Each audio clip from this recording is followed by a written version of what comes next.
حضرت بابا فریدالدین مسعود گنج شکر بابا صاحب رحمتہ اللہ علیہ فرماتے ہیں کہ ایک نیک نوجوان تھا، دن کو روزہ رکھتا، رات کو نماز پڑھتا، پر اللہ سے ڈرتا پھر بھی بہت ہی زیادہ تھا، بڑا ہی ڈرتا تھا۔ موت کا وقت آیا تو ماں ہی تھی بس اس کی، تو ماں سے کہنے لگا اماں میری ماں ہے، میرے ساتھ 3 وعدے تو کر۔ اس نے کہا پتر تو بتا، آخری ہجکی لے رہا ہے اور اس غریبنی ماں سے تو وعدہ لے رہا ہے، بتا کیا وعدہ۔ عرض کرنے لگا اماں جب میں مر جاؤں نا تو میرے گلے میں رسی ڈال کے تو مجھے گھمانا گھر کے صحن میں، اور لوگوں کو کہنا جو رب کی نافرمانی کرے اس کا یہی حال ہوتا ہے۔ یہ اعلان کرنا جو اللہ کے نافرمان ہوں ان کا یہی اشر کیا جانا چاہیے۔ اور اماں پھر دوسرا وعدہ کر، میرا رات کو جنازہ اٹھایا جائے، میں نہیں چاہتا کہ کسی کے منہ سے یہ لفظ نکل جائے کہ وہ دیکھو اللہ کا نافرمان جا رہا ہے، رات کو میرا جنازہ اٹھانا۔ اور اماں تیسرا میرے ساتھ وعدہ کر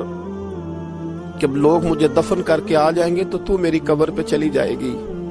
عمل میرے پاس کوئی نہیں، پر مجھے لگتا ہے ماں کے قدموں کی برکت سے عرش کا مالک بھی رحم فرمائے گا، اماں تو وعدہ کر۔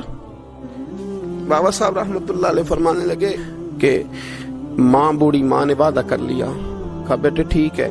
اگر تیری یہی ضد ہے تو میں تیار ہوں۔ پھر اس نے کلمہ شہادت پڑھا، اس نوجوان کی روح پرواز کر گئی، بوڑھی ماں نے رسی منگائی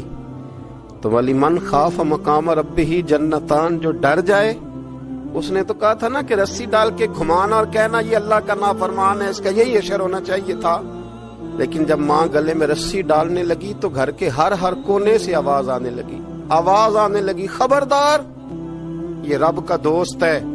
اللہ کے دوستوں کے ساتھ اس طرح کا معاملہ نہ کیا جائے، اسے چھوڑ دیا جائے۔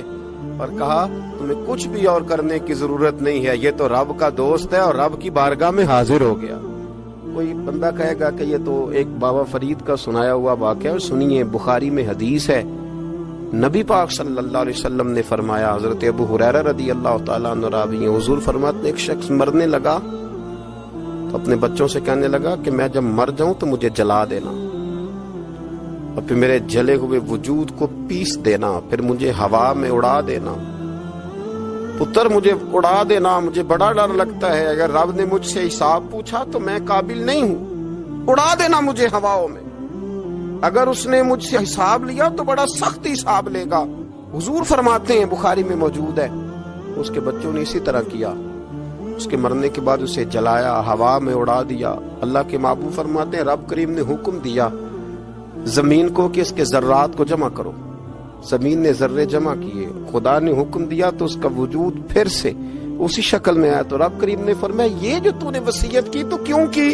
اللہ جانتا ہے کہ نہیں جانتا؟ یہ کی تو کیوں کی؟